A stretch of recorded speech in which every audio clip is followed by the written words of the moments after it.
Bismillahirrahmanirrahim. Assalamualaikum warahmatullahi wabarakatuh. Alhamdulillahi rabbil alamin. Wabihi nasta'inu ala umuri dunya waddin. Wa sallallahu ala nabiyyina wa sayyidina Muhammadin wa ala alihi wa sahbihi ajma'in. Amma ba'd. Kita panjatkan puja dan puji syukur kehadirat Allah Subhanahu wa taala.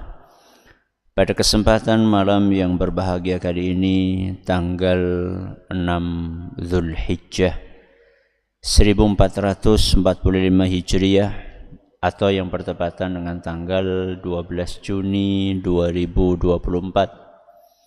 Kita kembali diberi kekuatan, kesehatan, hidayah serta taufik dari Allah Jalla wa'ala, sehingga kita bisa kembali menghadiri pengajian rutin tafsir Al-Quran di Masjid Agung Darussalam Purbalingga. Kita berharap semoga Allah Subhanahu wa ta'ala berkenan untuk melimpahkan kepada kita semuanya ilmu yang bermanfaat, sehingga bisa kita amalkan sebagai bekal untuk menghadap kepada Allah Jalla wa'ala. Allahumma amin. Salawat dan salam semoga senantiasa tercurahkan kepada junjungan kita Nabi Agung Muhammad sallallahu alaihi wasallam, kepada keluarganya, sahabatnya, dan umatnya yang setia mengikuti tuntunannya hingga di akhir nanti. Para hadirin dan hadirat sekalian yang kami hormati dan juga segenap pendengar serta pemirsa rahimani wa rahimakumullah. Seperti biasanya kita akan mengawali pengajian malam hari ini dengan membaca sebagian ayat-ayat Allah Azza wa Jalla yang termaktub di dalam surat Al-Infitar. Semoga Allah Subhanahu wa ta'ala memberkahi majelis kita. أعوذ بالله من الشيطان الرجيم.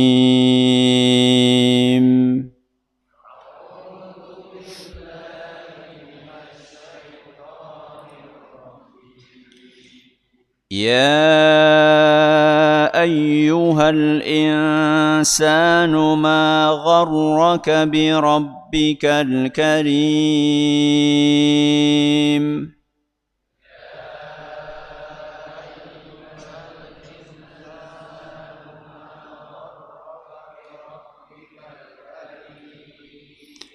الذي خلقك فسواك فعدلك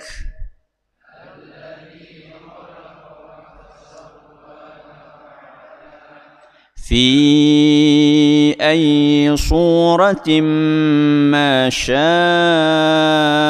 ركبك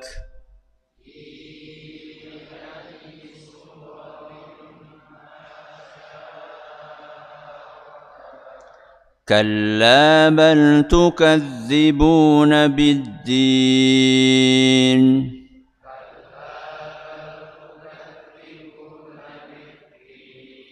وإن عليكم لحافظين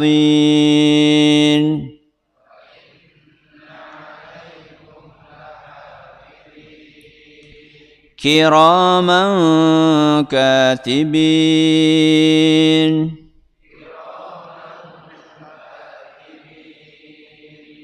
يعلمون ما تفعلون.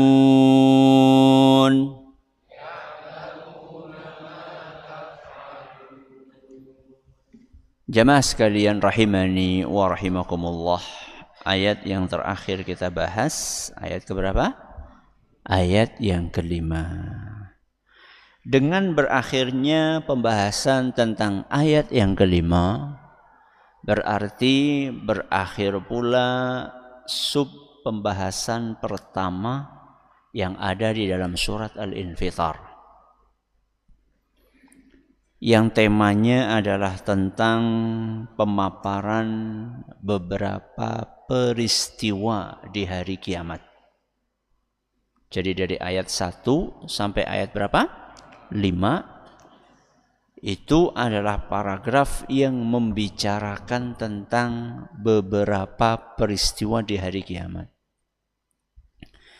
Setelah selesai ayat kelima, Allah Subhanahu wa ta'ala berpindah ke pembahasan berikutnya,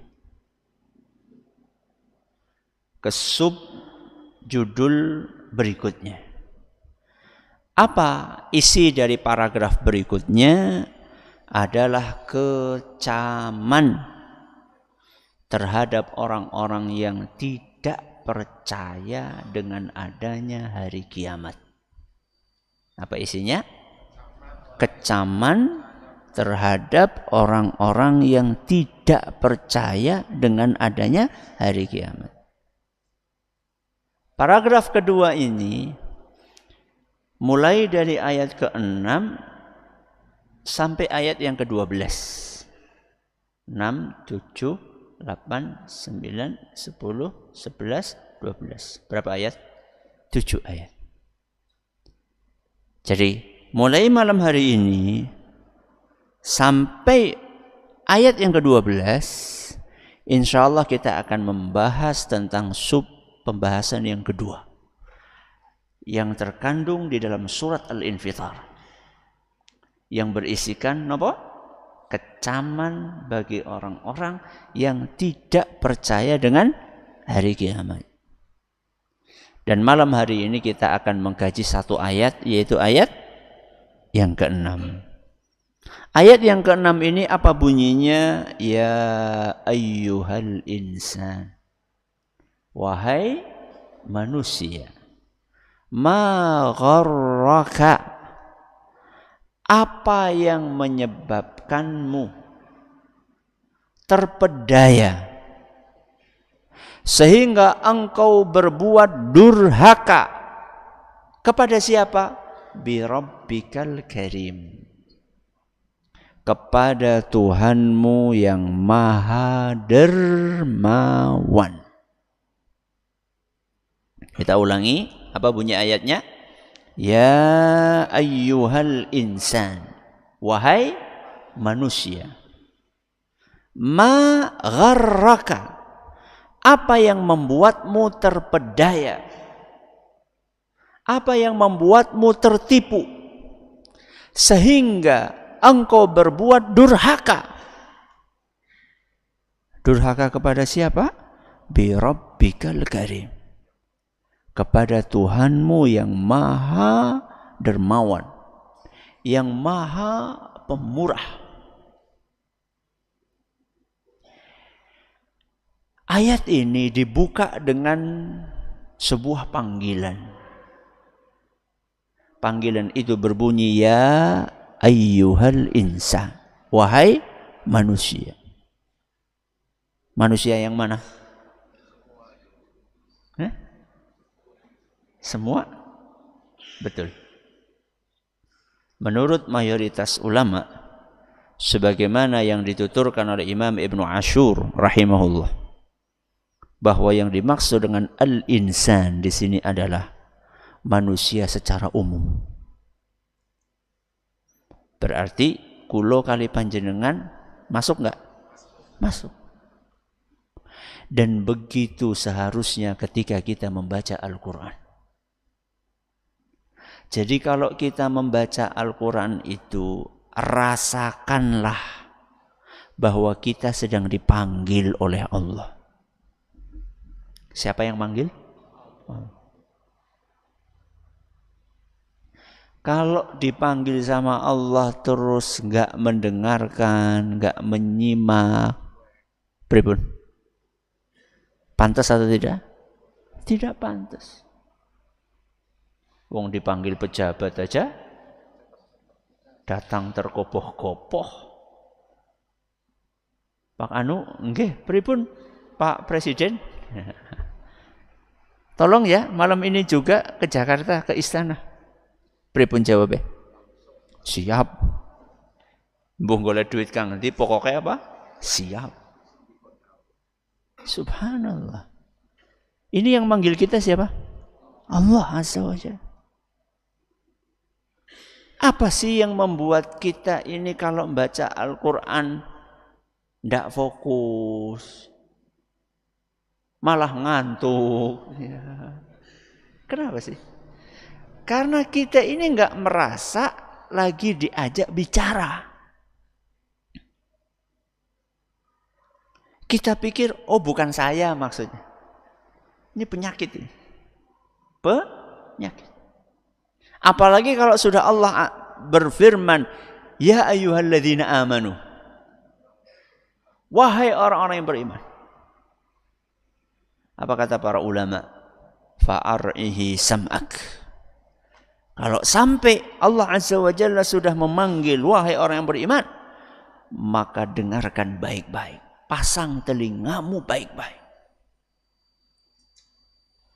Jadi kita akan mengambil manfaat dan pelajaran dari Al-Quran kalau kita merasa sedang diajak bicara. Kalau kita merasa sedang diingatkan. Kalau kita merasa sedang dinasehati. Siapa yang menasehati? Allah Subhanahu wa ta'ala. Kalau kita dinasihati sama ustadz aja mendengarkan. Kalau kita dinasihati sama bapak dan ibu aja mendengarkan. Kenapa dinasihati sama Allah Subhanahu wa ta'ala? Banyak orang yang cuek. Bahkan pura-pura, oh bukan saya itu, orang lain itu. Orang yang seperti ini tidak akan mengambil manfaat dari ayat-ayat yang ada di dalam Al-Quran. Jadi kita ulangi ya, ya ayyuhal insan. Wahai manusia. Siapa manusia? Hah? Semua. Ya, termasuk kita. Setelah Allah memanggil kita, maka Allah menjelaskan apa pesan yang akan Allah sampaikan. Ketika kita dipanggil kan, nggih, pripun gitu. Ya, ada apa? Maka Allah menyampaikan pesannya, ma gharraka bi rabbikal karim. Wahai manusia, apa yang membuatmu terpedaya? Apa yang membuatmu tertipu sehingga engkau tidak malu untuk berbuat durhaka? Kepada siapa? Kepada Tuhanmu yang Maha Dermawan. Jadi di dalam ayat ini Allah Subhanahu wa ta'ala mengingatkan kita tentang buruknya perilaku air susu dibalas dengan air tuba. Tuba siapa? Racun. Engko danau toba, tuba butuh toba. Air susu dibalas dengan apa? Air racun. Maksudnya bagaimana? Allah itu adalah Al-Karim. Apa? Al-Karim. Ma gharraka bi rabbikal karim. Jadi salah satu nama Allah itu Al-Karim. Al-Karim itu yang Maha Dermawan. Di antara kedermawanan Allah Subhanahu wa ta'ala kepada kita, tanpa kita minta Allah sudah ngasih. Betul? Betul? Betul sekali. Coba angkat tangan yang tadi pagi berdoa kepada Allah, ya Allah, mudah-mudahan hari ini saya bisa melihat. Ya Allah, mudah-mudahan hari ini saya bisa mendengar. Ya Allah, mudah-mudahan hari ini saya bisa bicara. Ya Allah, mudah-mudahan hari ini saya bisa bernafas. Ya Allah, mudah-mudahan hari ini jantung saya masih berdetak. Angkat tangan. Jadi orang anak pada bahaya. Pertanyaannya, kita nggak minta kan? Dikasih nggak? Itulah Al-Karim. Itulah Al-Karim. Al-Karim salah satu maknanya adalah yang memberi tanpa diminta. Oke. Yang Allah berikan kepada kita tanpa kita minta. Banyak apa sedikit? Banyak apa sedikit? Banyak banget. Oke. Pertanyaan berikutnya. Yang kita minta kepada Allah, kemudian sama Allah belum dikasih. Kita balik nggih. Tadi apa? Yang tidak kita minta, tapi Allah kasih. Sekarang kita balik. Yang kita sudah minta kepada Allah, tapi sama Allah belum dikasih. Banyak.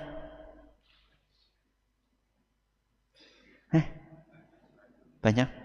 Sama yang pertama banyak mana? Kenapa kita protes sama Allah? Ada di antara kita berdoa kepada Allah, minta sesuatu. Contoh, ya Allah, aku pengen mobil ya Allah. Benek ngaji ora kudanan ya Allah. Ini sudah berdoa sejak 15 tahun yang lalu. Sampai sekarang tetap ngontel. Oke. Jangan protes sama Allah. Kalau kita terprovokasi dan tergoda untuk protes, bandingkan antara yang Allah berikan tanpa kita minta dengan yang kita minta dan belum diberikan sama Allah. Lebih banyak yang Allah berikan tanpa kita minta. Bahkan tidak ada bandingannya. Dan harganya lebih mahal. Yang mana? Yang tidak kita minta dan Allah kasih. Contoh. Hari ini jenengan minta kaki sama Allah. Kaki supaya bisa berjalan. 15 tahun minta apa tadi? Mobil. Belum dikasih. Saya tanya. Mobil sama kaki itu mahal mana? Kaki apa mobil? Kaki. Andaikan ada orang tok tok tok tok tok tok, nggih pripun? Panjenengan purun mobil? Ya iya. Mobil apa sih? Ya Pajero lah. Masya Allah. Tapi ditukar sikil siji tok siji. Pripun jawabe? Some. Berarti Pajero sama kaki kita mahal mana? Kaki. Subhanallah. Al-Karim. Al-Karim. Yang maha apa? Dermawan. Al-Karim ini seharusnya oleh manusia dibalas dengan kepatuhan atau kedurhakaan? Kepatuhan. Allah itu Al-Karim yang maha dermawan, yang telah memberikan nikmat kepada kita tak terhitung jumlahnya. Wa in ta'uddu ni'matallahi la tuhsuha. Andaikan engkau berusaha untuk menghitung nikmat-nikmatnya, niscaya kalian tidak akan bisa menghitungnya karena saking banyaknya. Seharusnya sikap manusia kepada yang maha dermawan adalah patuh, nurut, manut, bukan durhaka. Itulah pesan yang Allah sampaikan di dalam ayat ini. Ya ayyuhal insan, manusia. Kenapa engkau durhaka? Kepada siapa? Kepada Tuhanmu yang maha dermawan. Kemahadermawanan Allah itu seharusnya dibalas dengan kepatuhan. Kemahadermawanan Allah itu seharusnya dibalas dengan ketaatan. Kenapa engkau balas kemahadermawanan Allah subhanahu wa ta'ala justru dengan kedurhakaan? Disuruh nggak nurut, nggak boleh malah nabrak. Ya. Disuruh nggak nurut, dilarang malah nabrak. Siapa? Manusia. Disuruh sholat, jerene ngantuk. Apalagi disuruh sholat, jerene kesel. Disuruh sholat, jerene esi keringetan. Nunggu garing. Kalau releh-releh sidane turu. Bubar ora sida sholat. Disuruh sholat enggak sholat. Dilarang ya untuk mendekati zina malah mendekat. Allah kan melarang kita untuk mendekati apa? Zina. Wala taqrabuz zina. Jangan kamu dekati zina. Enggak usah. Saya enggak pernah dekat-dekat ke apa namanya? Lokalisasi. Udah ditutup kok Ustaz. Tapi yang online?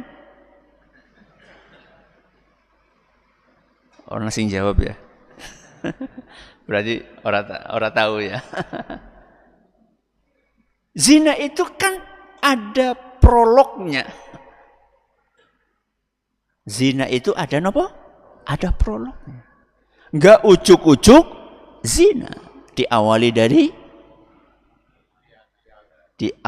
dari mata. Terus tangan disit. Ketemu ngelihat. Terus tangannya ya, mulutnya nanya. Terus tangannya nge-save nomor. Ya, setelah itu terus WA. Habis itu janjian. Apa janjian kayak kopdar. Ya, kopi darat. Ya. Setelah itu berduaan. Pegang-pegangan. Itu semuanya muqaddimah zina. Apa? Muqaddimah zina. Muqaddimah siapa? Pendahuluan. Ya. Prolog, pemanasan. Sebelum apa? Berzina. Enggak ada berzina ucuk-ucuk orang. Makanya apa kata Allah? Wala taqrabuz zina. Jangan mendekati zina. Kan yang dilarang mendekati Ustaz. Zina nih orang apa? Ya apa-apa. Wong mendekati aja ndak boleh apalagi berzina. Ya. Maka di dalam ayat ini Allah Subhanahu wa taala mengingatkan manusia supaya tidak durhaka. Durhaka itu ya tidak nurut. Ya. Tidak durhaka, memerintahkan manusia agar tidak berdurhaka kepada siapa? Kepada Allah Subhanahu wa taala. Dan anehnya, tragisnya, setiap manusia berbuat durhaka kepada Allah Azza wa Jalla, selalu dia menggunakan fasilitas nikmat yang Allah berikan kepada dia. Setiap apa? Berbuat durhaka kepada Allah, manusia selalu menggunakan fasilitas nikmat yang Allah berikan kepada dia. Selalu. Sebelum saya jelaskan tentang, sebelum saya kasih contoh-contoh ini, saya kasih analogi bagaimana jahatnya orang yang seperti ini. Ada orang tadi ngasih mobil apa tadi? Pajero. Tapi ini nggak disuruh ngasih kaki, nggak diijoli kaki, itu ngasih kepada ya, melas benorapat kudanan boleh ngaji, nah, kasih. Baik, yang ngasih baik, masya Allah. Yang dikasih ini menggunakan mobil tersebut untuk nabrak yang ngasih. Pripun? Baik. Jahat. Wong sudah dikasih mobil, malah mobilnya digunakan untuk mencelakai yang ngasih. Menggunakan fasilitas yang diberikan oleh orang yang dermawan tadi.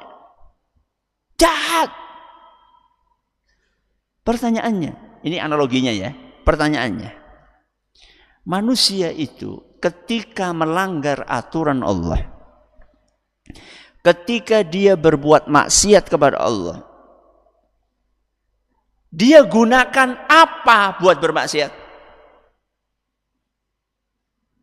Ketika matanya apa? Jelalatan. Dia jelalatan pakai apa? Mata. Mata dari siapa? Dari Allah Subhanahu wa ta'ala. Ketika telinganya dia biarkan untuk mendengarkan apa? Dangdutan. Ya. Seriusan. Terus apa nih? Rok-rokan. Pop-popan. Ya. Telinga ini siapa yang ngasih? Allah Subhanahu wa ta'ala. Ketika dia gunakan jari-jarinya untuk chatting dengan lawan jenis yang tidak halal alias yang bukan mahram, dia chatting itu menggunakan tangan yang diberikan oleh siapa? Oleh Allah Subhanahu wa ta'ala. Ketika dia melangkahkan kakinya menuju ke diskotik atau menuju ke tempat konser, kaki yang dia gunakan itu siapa yang ngasih? Ketika dia keluarkan duitnya untuk beli tiket konser, duit itu yang ngasih siapa? Ketika dia gunakan duit itu untuk beli lotre masih ada? Masih ada? Enggak tahu. Alhamdulillah. Ya pokoknya buat beli judi lah, pokoknya. Apapun namanya. Ya. Yang lagi rame apa? Judi online. Ketika dia gunakan duit untuk judi online, duit itu yang ngasih siapa? Kok bisa-bisanya manusia ini sedemikian durhakanya kepada Allah Subhanahu wa ta'ala? Dia gunakan nikmat-nikmat yang Allah berikan kepada dia untuk melanggar dan durhaka kepada Allah. Dan orang-orang yang seperti ini hendaklah bersiap-siap untuk apa? Untuk dicabut nikmatnya. Untuk apa? Dicabut nikmatnya. La in syakartum la azidannakum. Terus wala in kafartum inna azabi lasyadid. Seandainya engkau bersyukur, niscaya nikmat akan kutambahkan kepadamu. Tapi sebaliknya apa? Andaikan engkau kufur, maka ketahuilah bahwa azabku sangat pedih. Ustaz, katanya nikmat kalau tidak disyukuri bakalan dicabut. Saya punya tetangga Ustaz, Ora tahu sholat Ustaz. Ora tahu apa? Tapi Ustaz bisnisnya lancar pol Ustaz.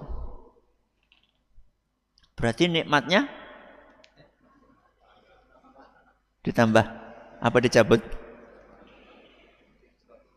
Nikmatnya ditambah atau dicabut? Pertanyaannya bukan kayak gitu. Itu nikmat atau bukan? Jadi bukan pertanyaannya nikmatnya dicabut atau ditambah, bukan. Yang dia nikmati tadi nikmat karunia dari Allah atau bukan? Iya, itu Allah yang memberikan. Tapi apakah Allah memberikannya sebagai sebuah nikmat? Bukan. Itu yang diistilahkan di dalam bahasa agama sebagai istidraj. Kenapa? Istidraj. Bahasa Jawanya apa? Dilulu. Dilulu sih bahasa Indonesia ini apa? Tijor. Tijor ya pada bahasa Jawa. Diapain? Diulur. Diulur gitu ya. Memang bahasa Jawa Masya Allah ya. Diulur sama Allah. Supaya dia terus menerus di dalam kesesatan, di dalam maksiat, di dalam dosa sampai mati. Begitu nanti dia mati, maka di akhirat dia tinggal merasakan akibat buruk dari apa yang dia lakukan. Full, tidak dikurangi sedikit pun. Itu bedanya. Kalau orang yang beriman dikasih ujian sama Allah Azza wa Jalla, salah satu tujuannya adalah untuk membersihkan apa? Dosa-dosanya.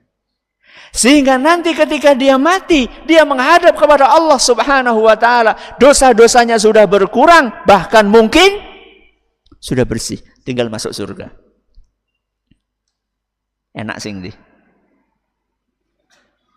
Hah? Kok diem aja? Enak yang mana? Ya pengennya neng dunia enak, neng akhirat mlebu surga.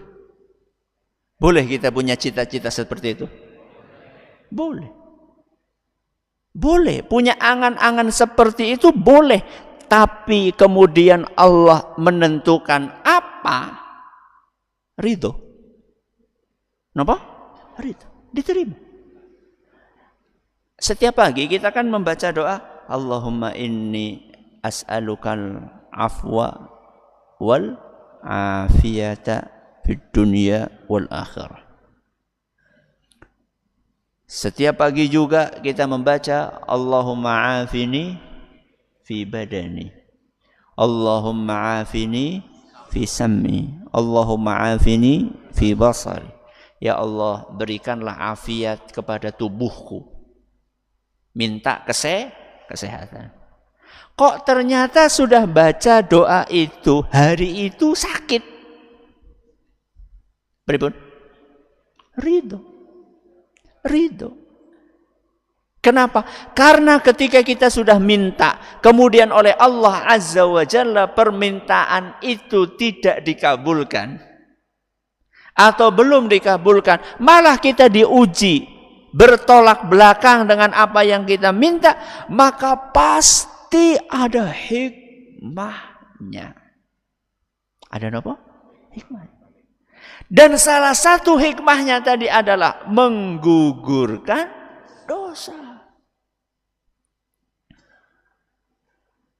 Ketika orang beriman, dia sakit dan dia sabar, maka dari sakit tersebut, dosa-dosa yang pernah dia kerjakan akan digugurkan dan dihapus oleh Allah Subhanahu wa ta'ala.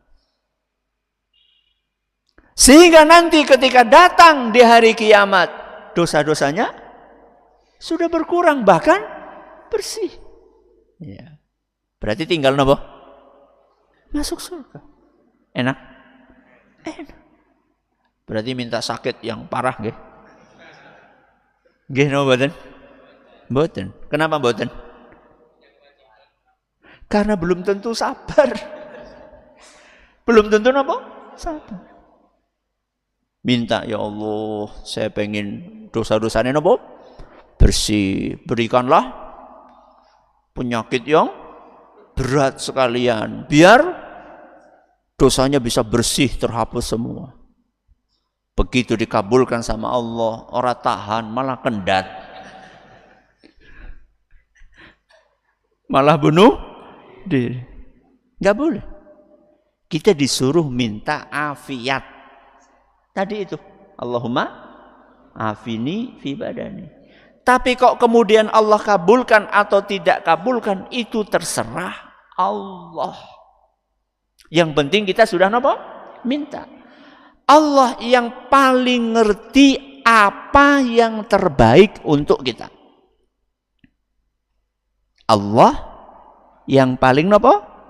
Ngerti apa yang paling terbaik buat kita.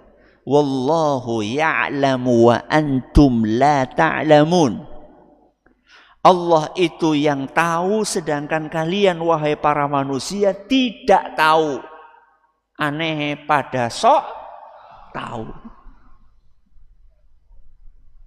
Allah sendiri menegaskan wallahu ya'lam. Yang maha tahu itu Allah. Kalau manusia itu banyak ndak taunya. Yang tahu apa yang terbaik buat kita hari ini adalah Allah. Apakah yang terbaik buat kita hari ini adalah kesehatan atau sakit? Yang tahu adalah Allah. Apakah yang terbaik buat kita hari ini rezeki kita lancar atau seret? Yang tahu adalah Allah. Apakah yang terbaik hari ini sebelum pengajian hujan atau terang? Yang tahu siapa? Allah Subhanahu wa ta'ala. Berarti kita nggak boleh berdoa, Ustaz, ya Allah mudah-mudahan terang. Boleh? Boleh. Nabi SAW ajarkan. Allahumma hawalaina la alaina. Kenapa? Allahumma hawalaina la alaina.